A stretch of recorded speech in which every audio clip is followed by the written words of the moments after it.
아멘. 하나님 말씀은 골로새서 3장 1절부터 3절까지 보시겠습니다. 골로새서 3장 1절부터 3절까지 한 절씩 교독하겠습니다. 그러므로 너희가 그리스도와 함께 다시 살리심을 받았으면 위의 것을 찾으라. 거기는 그리스도께서 하나님 우편에 앉아 계시느니라.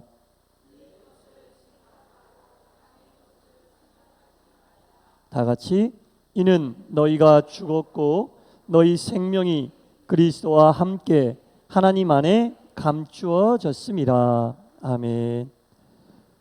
주님의 평안이 수요 예배에 참여하신 여러분 모두에게 충만히 임하시기를 간절히 축원합니다.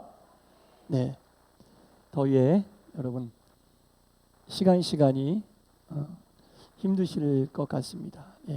더위에도 지켜주시고 은혜 가운데 또 함께 하시는 하나님의 돌보심이 여러분과 여러분들이 거하는 모든 공간 위에 임하시기를 다시 한번 간절히 축원합니다. 네, 우리가 지금 사도신경을 함께 나누고 있죠. 전능하사 천지를 만드신 누구를? 하나님을. 사도신경의 앞부분은 하나님을 믿습니다.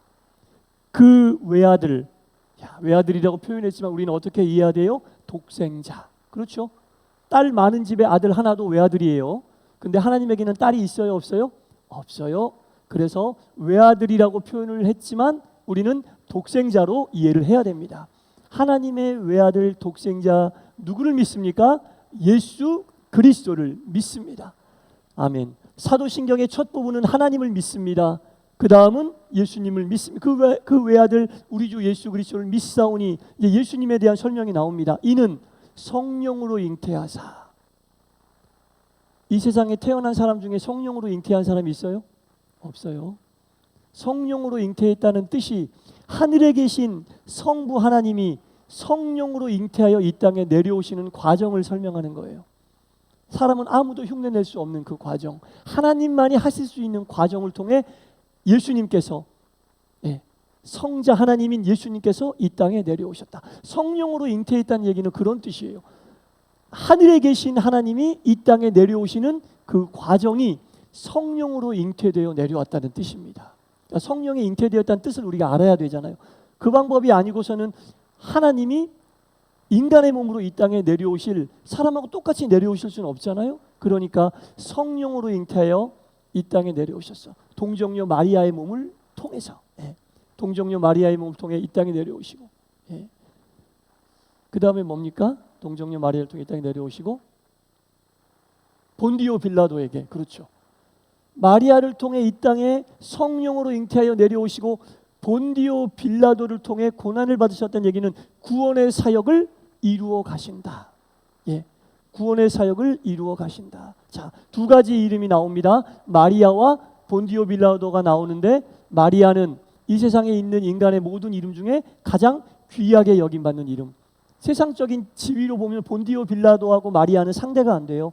본디오 빌라도는 로마의 정치인, 유력한 정치인이었고, 마리아라고 하는 처녀는 유대 땅 베들레헴에 이름 없는 그냥 보통 처녀였습니다.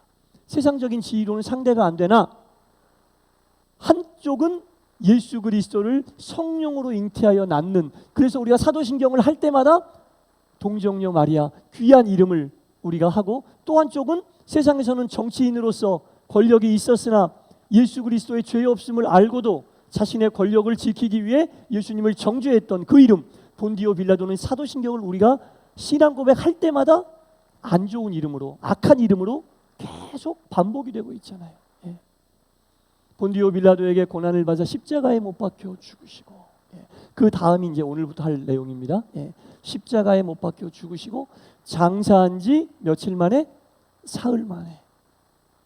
자, 이 표현도요, 독생자하고 외아들 표현하고 비슷한 개념이에요. 외아들이라고 표현하면 딸 많은 집에 혼자 있는 아들도 되니까 독생자라는 표현이 맞지만, 죽은 지 사흘 만에 살아나셨다는 얘기입니다. 예수님은 금요일 오후 3시에 돌아가셨습니다. 그리고 주일날 새벽에 부활하셨습니다. 자, 보세요. 금요일 오후 3시, 24시간이 지나면 토요일 오후 3시, 또 24시간이 지나면 주일 오후 3시가 되어야 되는데 주일 새벽에 부활하신 예수님은 만 이틀도 되기 전에 부활하신 거예요. 정확한 표현은 사흘이 아니라 돌아가신 지 세 번째 날에, 세 번째 날이라면 맞죠. 금, 토, 주일. 영어도 third day라고 나와요. 세 번째 날이라고 나와요. 영어 사도신경에도 세 번째 날이라는 표현으로 정확히 나오는데 우리가 번역할 때 사흘이라고 번역합니다.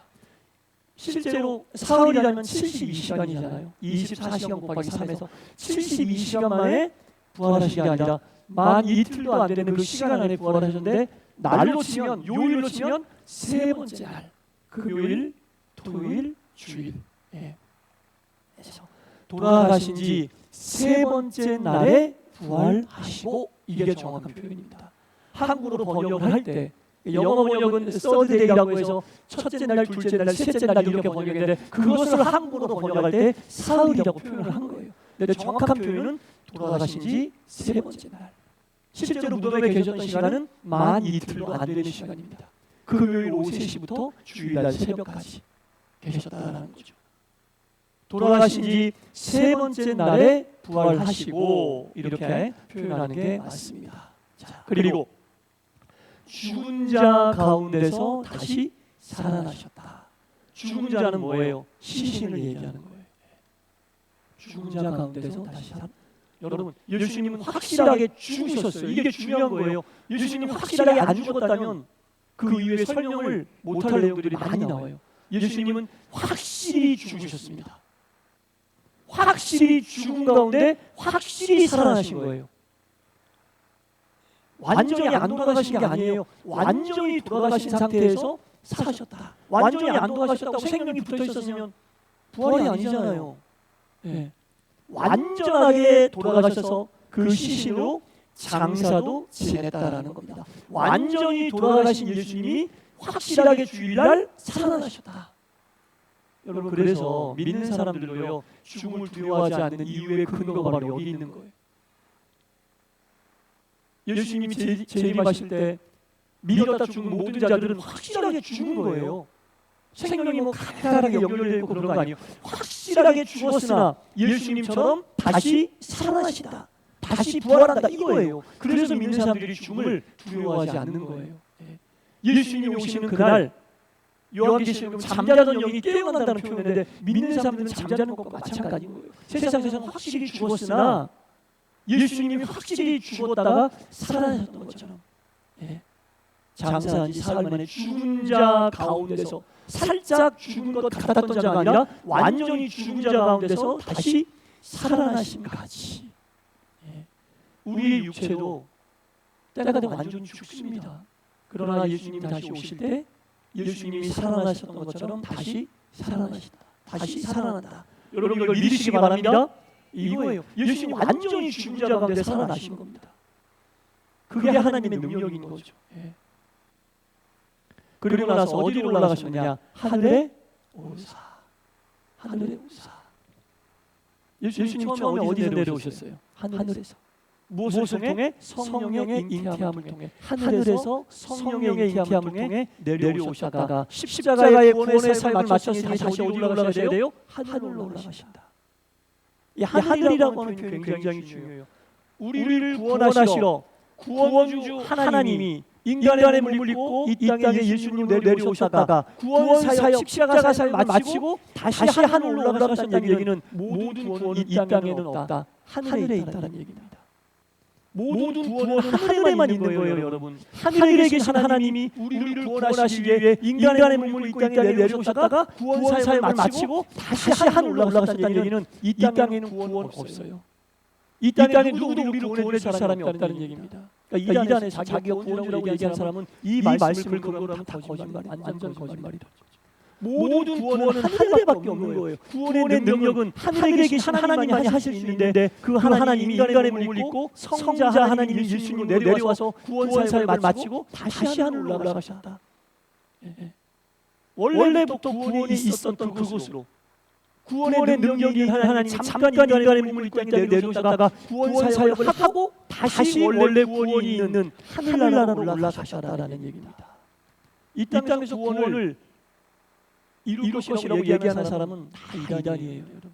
이 땅에 어느 인간도 우리를 구원할 능력이 없어요. 오직 성자 예수님만이 하늘에 계시다가 인간의 몸을 입고 이 땅에 내려오신 하나님이신 성자 예수님인 하나님만이 우리를 구원할 유일한 구주님을 믿으시기 바랍니다.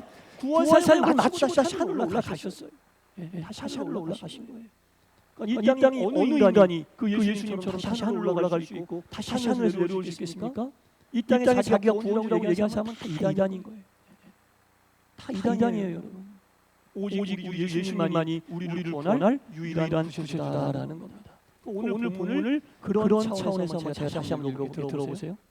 그러므로 너희가 그리스도와 함께 다시 살리심을 받았으면 어디에 것을 찾으라? 그래서 성도들은 위의 것을 찾는 거예요. 모든 구원이 하늘에 있는 것을 우리가 아니까 성도는 위의 것만 찾아야 되는 거예요. 여러분. 그리스도와 함께 예수님이 예수 그리스도가 이 땅에 내려와서 구원 사역을 통해 우리를 살리셔서 영원히 죽을 수밖에 없는 우리가 다시 그리스도와 함께 살아났다는 것을 받았다면 말씀 그대로 그리스도와 함께 다시 살리심을 받았다면 너희가 어디에 것을 찾아야 된다? 위의 것을 찾아야 된다. 그 말씀이잖아요. 위의 것을 찾으라. 거기는 그리스도께서 하나님 편에 앉아 계십니다. 사도신경 그대로 나오죠. 하나님 편에 앉아 계시다가 하나님 편에 앉아 계시면 다시 재림을 준비하고 계시는 거예요. 초림은 이미 올라가셨으니까 우리를 구원하고 다시 올라가셨으니까 하나님 편에 앉아 계시다가 재림을 준비하고 계시는 거예요. 여기서 우편이라는 얘기는 예수님은 하나님과 근본 본체가 동등됨을 취하시는 하나님과 똑같은 위치에 계시는 예수님이시다. 하나님 편에 앉아 계시다가 초림하셔서 우리를 구원하시고 다시 구원의 출발점인 하늘나라로 올라가 재림하시기 위해 하나님 편에 앉아 계시다. 그 말씀이 오늘 본문에 나오잖아요. 거기는 그리스도께서 하나님 편에 앉아 계시니라. 그러니 이전에 위의 것을 생각하고 땅의 것을 생각하지 말아라. 모든 구원은 위에 있다는 얘기입니다. 구원은 위에 있고 땅에 없으니 땅의 것을 생각하지 말아라. 땅에서 구원을 찾지 말아라.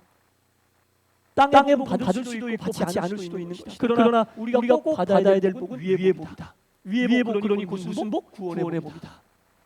위의 복은 구원의 복이에요. 영생의 복이에요.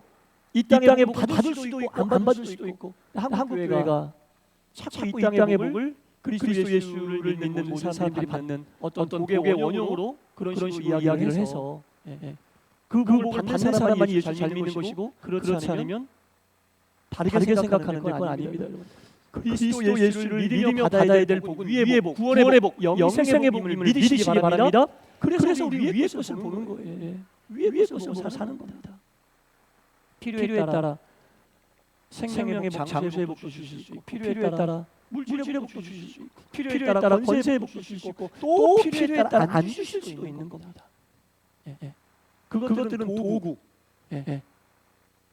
믿음을 전하는 도구로 사용하라고 주실 수도 있고 안 주실 수도 있는데 반드시 받아야 될 복은 앞에 3장 1절에 골로새 3장 1절에 이유를 다 설명하고 있잖아요. 왜 우리가 위의 것을 원해야 되는지. 설교하는 사람들이 듣기 좋으라고 위의 것 하는 게 아니에요. 이런 근거를 통해 반드시 받아야 될 복은 위의 복이다라는 겁니다. 나만 위의 복 받으면 안 되잖아요. 그래서 우리가 주변에 있는 사람들을 함께 위에 있는 복을 받게 하기 위해서 그리스도 예수를 전하는 거예요. 어떻게 전해요? 예수님이 이 땅에 오셔서 우리의 죄를 지시고 십자가에서 고난당하시고 사흘 만에 정확하게 얘기하면 세 번째 날 만에 부활하시고 다시 하늘로 올라가셨다. 이것을 우리가 믿는다. 그러면 우리가 위의 복을 받는 겁니다. 그 복을 지금 이야기하고 있는 거예요. 하나님 우편에 앉아 계시다가 예수님은 성부 하나님과 본체가 같으신 성자 하나님이라는 것을 이야기하고 있는 겁니다. 그리고 나서 하나님 우편에 앉아 계시다가 그 다음에 뭐예요? 저리로서. 저희로서가 아니에요. 저희로서라고 하면 안 돼요. 무슨 말인지 연결이 안 되는 거예요. 습관적으로 저희로서라고 하시는 분이 계시는데 저리로서가 맞습니다. 영어로 그곳에서부터란 뜻이에요. 그것이 어디예요? 하나님 우편에서부터. 하나님 우편에 앉아 계시다가 거기로부터 다시 내려오신다. 저희가 아니라 저리로서예요.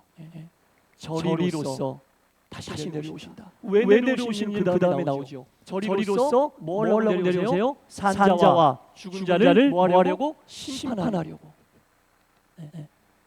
재림의 예수님은 심판의 예수님이라고 우리가 분명히 알아야 돼요. 심판은 뭐예요? 판단하러 내려오신다는 거예요. 초림의 예수님은 우리를 구원하러 죄인들을 위하여 내려오셨지만 재림의 예수님은 심판 준다는 것을 분명히 알아야 됩니다. 지금 그래서 우리가 살고 있는 재림 전까지 살고 있는 이 시간은 심판을 준비하는 시간이에요. 그런데 그 심판의 근거는 뭐냐? 믿음입니다. 믿느냐 믿지 않느냐, 이게 심판의 기준입니다. 믿는 자에게 심판은 영생의 문이고 끝까지 믿지 않는 자에게 심판은 영원한 사망의 문이라는 거죠. 심판의 기준은 믿음이에요. 저리로서 산자와 죽은 자를 그곳에서부터 산자와 죽은 자를 심판하러 오시리라. 믿음을 지키며 사는 것이 재림하시는 예수님이 심판하시는 심판에 통과하는 유일한 방법이다. 믿음. 우리가 믿음의 선진들을 보면 믿음을 지키기 위해 로마 시대 때 사자의 밥이 되기도 했었고 화형을 당하기도 했었고 그 믿음을 지키기 위해 이렇게 목숨을 이렇게 정말 아끼지 않고 바쳤던 사람들이 많이 있는데 믿음을 지키기 힘들지 않은 시대라고 얘기할 수도 있겠지만 그런 물리적인 방법이 아닌 다른 것들이 우리와 믿음을 지키지 못하게 하는 게 말이에요. 영적인 화형이 집행되니까 우리가 믿음을 지키지 못하고 영적으로 사자가 달려드는 게 무서워서 믿음을 지키지 못한다는 거죠. 물질의 압박, 어떤 삶의 어떤 공고함, 괴로움, 심리적인 어떤 그런 관계 속에서 이런 어떤 것들이 그 옛날 사자와 화형과 같이 우리의 믿음을 갉아먹고 힘들게 하고 믿음을 지키지 못하게 하는 여러 요소들이 된다는 거죠. 그러니까 우리가 이 시대는 믿음을 지키기 어렵습니까? 사자가 우리가 사자의 밥이 되겠습니까? 아니 화형을 당하기 그거는 그 옛날 시대에 믿음을 지키지 못하게 하는 요소였지만 이 시대에는 영적으로 공중권세 잡은 영적으로 마귀들이 우리를 뭐처럼 달려들어요? 우는 사자처럼 우리의 믿음을 흔들기 위하여 달려드는 거예요. 지위와 직분을 다 막론하고 말씀을 전하는 목회자부터 평신도까지만 다 달려드는 거예요. 믿음을 지키지 못하게 하기 위해서. 왜냐하면 재림주 예수님, 심판주 예수님이 우리를 판단하는 그건 오직 믿음이니까. 그 믿음 지키지 못하게. 그런데 겉모양은 지키게 하지만 속의 믿음을 갉아먹는 거거든요. 그러니까 겉으로 사람들이 볼 때는 믿음이 있는 사람처럼 보이지만 예수님이 와서 딱딱해 보면 판단의 저울에 딱 올려보면 믿음이 없는 사람은 판단되는 게 많다는 거죠. 많다는 거죠. 그리고 이 믿음을 지키지 못하게 하는 요소들은 한 번 발을 들여놓으면 늪처럼 우리를 자꾸 이렇게 빨아들이는 거예요.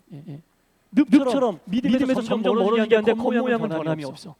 겉모양은 성도의 모습 그대로예요. 직분자의 모습 그대로인데 속은 점점 믿음과 멀어지니 예수님이 오셔서 재림에서 오셔서 겉모양 보고 판단하시겠어요? 속마음 믿음 보고 판단하시겠어요? 속을 판단하시겠죠. 겉으로 내가 다른 사람 나를 성도라고 말해주고 다른 사람 나를 믿음 좋은 사람이 말해주니까 나 믿음 좋다라고 착각하고 사는 그런 성도들이 이 시대에는 생각보다 많이 있을 수도 있다는 겁니다. 근데 본인도 그걸 모른다는 거죠. 그러니까 항상 우리가 어떻게 돼요? 정신을 차리고 근신하고 있어요. 정신 바짝 차리고 있습니다. 내가 목사니까 내가 직분이니까 이렇게 생각하고 자기 믿음이 좋다고 생각하면 안 됩니다. 저도 항상 정신을 바짝 차리고 하나님은 한 사람의 성도로 너 목사니까 통과 그렇게 안 하실 것 같아요. 저한테 하나님은 한 사람의 성도로 믿음을 지키기 위하여 정신을 바짝 차리고 근신하지 않으면 겉모양은 변함이 없으나 속에 있는 믿음이 우는 사자와 같은 마귀들이 갉아먹고 있다는 거죠. 근데 본인도 갉아먹히고 있는지 모른다는 겁니다. 다시 오시는 주님은 산자와 죽은 자를 영이 살아있는지 죽었는지 믿음으로 산자인지 죽은 자인지 그걸 판단하러 오신다는 거예요. 산자와 죽은 자를 심판하러 오시나니. 믿음 지키고 사는 거 쉽죠. 말처럼 쉬운 게 아니잖아요. 그렇죠. 믿음 지키고 사는 게 쉽지 않습니다. 히브리서 11장 6절 말씀해 보세요. 믿음이 없이는 하나님을 기쁘시게 하지 못한다. 봉사가 없이는 충성이 없이는 그렇게 얘기 안 합니다. 하나님을 기쁘시게 하는 것은 믿음입니다. 믿음이 없이는 하나님을 기쁘시게 하지 못하나니 하나님께 나아가는 자는 반드시라고 나와요. 반드시 그가 계신 것과 반드시 그가 계신 것과 자기를 찾는 자들에게 상 주시는 여기서 상은 뭐냐? 구원이에요. 재림으로 오셨을 때 믿음으로 통과 그 상을 얘기하는 겁니다. 재림으로 오시는 예수님에게 그 심판에서 통과되기 위해서 반드시 믿음이 있어야 되고 이것만이 하나님을 기쁘시게 한다라는 말씀이고 하나님을 찾는 자들에게 구원이라고 하는 상을 믿음을 지킨 자들에게는 반드시 상을 주신다. 그래서 우리가 믿음의 길을 걸어갈 때에는 항상 하나님이 믿음을 기뻐하신다는 사실을 알아야 됩니다. 믿는 자들이 무엇을 행하든지 믿음을 가지고 행해야 된다는 겁니다. 이 믿음 더욱 굳세라 찬양 많이 부르잖아요. 매일매일 살면서 언제 어디에 어떤 상황에 있다 할지라도 우리가 우리 스스로 우리의 믿음을 되돌아봐야 한다라는 겁니다. 믿음을 되돌아봐야 한다. 유명한 일화가 있잖아요. 한국 교계의 유명한 한경직 목사님 아시죠? 한경직 목사님이 편찮으셨을 때 여러 후배 목사님들이 한경직 목사님 이제 편찮으시니까 인사드리러 갔는데 그 목사님이 여러 후배 목사님 후배 목사님 중에 굉장한 목사님 많았겠죠. 그 목사님이 그 마지막 후배 목사님에게 뭐라고 한마디 답답해달랬더니 뭐라고 그랬다고 그래요? 목사님들 예수 잘 믿으세요. 목사님들 예수 잘 믿으래. 잘 믿으세요. 목사님들 예수 잘 믿으세요. 이렇게 얘기했다는 겁니다. 그 쟁쟁한 이름만 들어도 알만한 유명한 목사님들에게 선배 목사님, 한경직 목사님 그런 말씀을 하셨다. 목사님들 예수 잘 믿으세요. 그 말씀을 하셨다. 그러니까 예수 잘 믿기가 그만큼 쉽지 않다. 왜냐하면 잘 못 믿는지 잘 모르니까. 차라리 그 옛날에는 그게 다 드러나요. 사자밥이 되고 화형당하고 막 물리적으로 핍박을 당하고 그러니까 드러나는데 지금은 잘 믿는 것 같은데 예수님이 보셨을 때는 믿음이 아니라고 이야기 들을 수도 있고 더 중요한 것은 그것을 본인이 못 믿는다는 거지. 그게 무서운 거 아닙니까? 그게 무서운 거. 항상 그래서 우리는 정신을 바짝 차리고 근신하며 말씀과 기도를 붙잡고 살아야 된다라는 겁니다. 이 시대에 교회에서 그리스도인들에게 강해할 할 많이 있겠지만 그 중에서도 말씀과 기도를 떠나서는 하나님을 기쁘시게 하는 그 믿음을 우리가 얼마만큼 지키고 유지할 수 있겠는가라는 의문점이 들긴 하죠. 사랑하는 성도 여러분, 우리가 사도신경을 신앙 고백할 때마다 이제 한 구절 하면서 혼자 집에서 한번 사도신경을 천천히 한번 해보세요. 예배 때문에 혼자 천천히 할 수는 없으니까 같이 스피드를 맞춰야 되지만 혼자 집에서 사도신경 한번 천천히 해보세요. 저도 그런 적 별로 없는데 사도신경 준비하면서 여러 번 그러거든요. 그러면서 제가 설교했던 내용을 한번 리와인드 해봐요. 전능하신 진리를 하나님을 믿는다는 건 그래. 그 다음에 예수님을 믿어야 되고 예수님은 독생자야. 그리고 성령으로 인해서 이 땅에 오신다는 것은 하늘에 계신 하나님이 이 땅에 오시는 과정과 방법, 유일한 통로, 성령을 통해 오셨고 마리아라고 하는 한 여인을 택했고 마리아라고 하는 여인은 순종할 수 없는 상황에서 순종해서 자신의 몸을 예수 그리스도를 낳게 하는 어머니가 되셨어.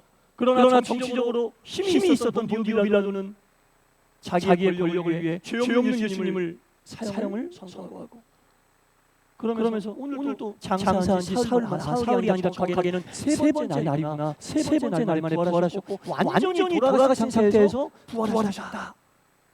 예수님은 다시 오신다. 모든 구원은 하늘에 있으니 죽은 자 가운데 살아나셔서 하늘로 올라가셨다가 재림하시는데 재림하시는 예수님은 심판해 주러 오시는데 그 심판의 기준이 뭐냐? 믿음이다. 믿음이 없이 하나님을 기쁘시게 할 수 없다. 하나님 자기를 찾는 자들에게 상 주시니 끝까지 믿음을 진 자에게 영생이라고 하는 상을 주시는 분이구나. 이것을 사도신경 혼자 하면서 쭉 한번 리와인드 그렇게 은혜가 돼.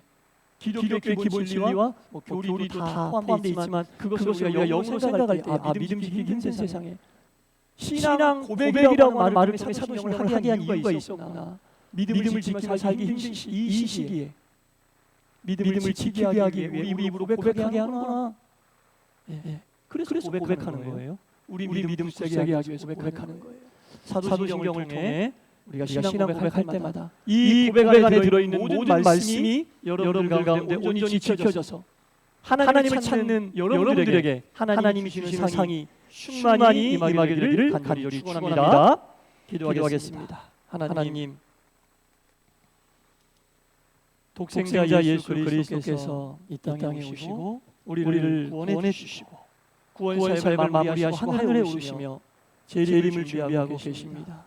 예수님이 다시 오실 때까지 우리는 믿음을 더욱 굳세게 해야 됩니다. 믿음을 지켜내야만 합니다. 그리하여 예수님이 오셨을 때 산자와 죽은 자를 심판하실 때 산자로 영생의 길로 갈 수 있습니다. 믿음 지키기 정말 힘든 시대를 살고 있습니다. 끝까지 신앙 고백을 통해 우리의 입을 통해 나오는 고백이 우리의 삶을 통해 우리의 믿음으로 잘 지켜질 수 있도록 우리를 붙잡아 주시옵소서. 예수님 이름으로 기도드리옵나이다. 아멘.